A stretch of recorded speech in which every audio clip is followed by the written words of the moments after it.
ओम नमः भगवते वासुदेवाय। बोल श्री कृष्ण भगवान की जय। आप सभी को हाथ जोड़कर मेरा प्यार भरा नमस्कार। तो चलिए भक्तजनों, प्रेमीजनों, आज श्रीमद् भागवत गीता के 8वें अध्याय का श्रवण करते हैं। तो चलिए शुरू करते हैं। अर्जुन ने कहा, हे पुरुषोत्तम, ब्रह्म क्या है? अध्यात्म किसको कहते हैं? आदिभूत क्या है और अधिदेव क्या कहलाता है? हे मधुसूदन, अधियज्ञ क्या है और इस देह में अधिदेव कौन सा है? मरने के समय में स्थिर चित्त वाले लोग तुमको कैसे जान जाते हैं? श्री कृष्ण भगवान बोले, जो अक्षर यानी कि अविनाशी और परम श्रेष्ठ है वही ब्रह्म है। प्रत्येक वस्तु का स्वभाव अध्यात्म कहलाता है और समस्त चराचर की उत्पत्ति करने वाला जो विसर्ग है वही क्रम है। जो देह आदि नाशवान वस्तु है वही अधिभूत कहलाती है। विश्वरूप जो विराट पुरुष है वही आदिदेव है। और हे पुरुषों में श्रेष्ठ, इस देह को मैं ही अधियज्ञ हूँ। अंतकाल में जो मेरा ध्यान करता हुआ शरीर का त्याग करता है वो निसंदेह मेरे शरीर को पाता है। हे कुंती पुत्र, अंत समय में मनुष्य जिस वस्तु का स्मरण करता हुआ शरीर को त्यागता है वो उसी को पाता है। इस कारण तुम सदैव मुझ में मन लगाकर मेरा ही स्मरण करते हुए संग्राम करो। तुम निसंदेह मुझको आ मिलोगे। हे पार्थ, अभ्यास रूप योग से युक्त हो दूसरी ओर न जाने वाले मन से सदा चिंतन करता हुआ पुरुष परम और दिव्य पद को प्राप्त करता है। अतः जो अंत समय में मन को एकाग्र कर भक्तिपूर्वक योग्याभ्यास के बल से दोनों भवों के मध्य भाग में प्राण को चढ़ाकर सर्वज्ञ अनादि संपूर्ण जगत के नियंता, सूक्ष्म से भी सूक्ष्मतर, सबके पोषक, अचैतन्य स्वरूप सूर्य के समान प्रकाशवान, तमोगुण से रहित परम पुरुष का ध्यान करता है वह उसको मिलता है।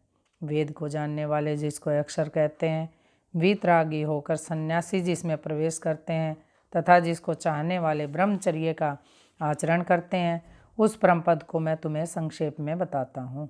जो सब इंद्रियों के द्वारा अपने मन को रोककर हृदय में धारण कर प्राण को मस्तक में ले जाकर समाधि योग से स्थित ओम इस अक्षर का उच्चारण करता हुआ जो द्वेग को त्याग देता है उसे मोक्ष रूप उत्तम गति प्राप्त होती है।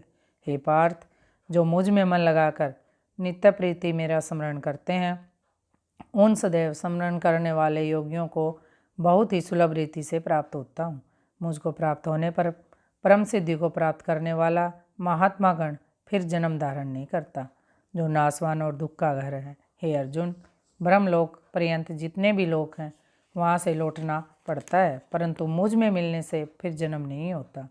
1000 महायुगों का एक दिन होता है और 1000 महायुगों की एक रात्रि ब्रह्मा की होती है। जो उन बातों को जानते हैं वह सब ज्ञाता हैं।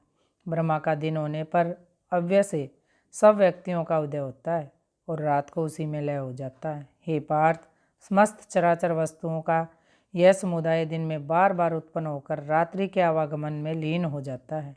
इस अव्यक्त से परे दूसरा सनातन अव्यक्त है, जो इन सब के नष्ट होने पर भी कभी नष्ट नहीं होता। उस अव्यक्त को ही यह अक्षर कहते हैं। वही परम गति है जिसको प्राप्त करके फिर संसार नहीं जन्मते।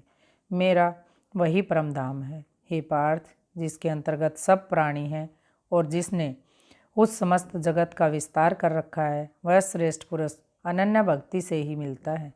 हे भारत श्रेष्ठ, जिस काल में योगी जन देह छोड़कर फिर नहीं लौटते हैं और जिस काल में अग्नि, प्रकाश और दिन शुक्ल पक्ष हों, ऐसे उत्तरायण के 6 महीने मृत्यु को प्राप्त होते हैं।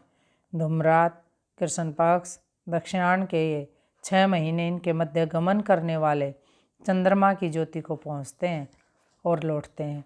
संसार के नित्य चलाने वाली शुक्ल और कृष्ण नाम की 2 गतियाँ हैं। एक से आने पर लौटना पड़ता है और दूसरी पर फिर लौटना नहीं पड़ता। हे पार्थ, योगी इन दिनों गतियों का तत्व जानता है, इसी से मोह में नहीं पड़ता। अतः हे अर्जुन, तुम सदा योग युक्त हो। वेद, यज्ञ, तप और दान से जो जो पुण्य फल बताए गए हैं, योगी उन सब से अधिक ऐश्वर्य प्राप्त करता है और सर्वोत्तम आदि स्थान को पाता है। बोल श्री कृष्ण भगवान की जय। श्रीमद् भागवत गीता का 8वां अध्याय समाप्त।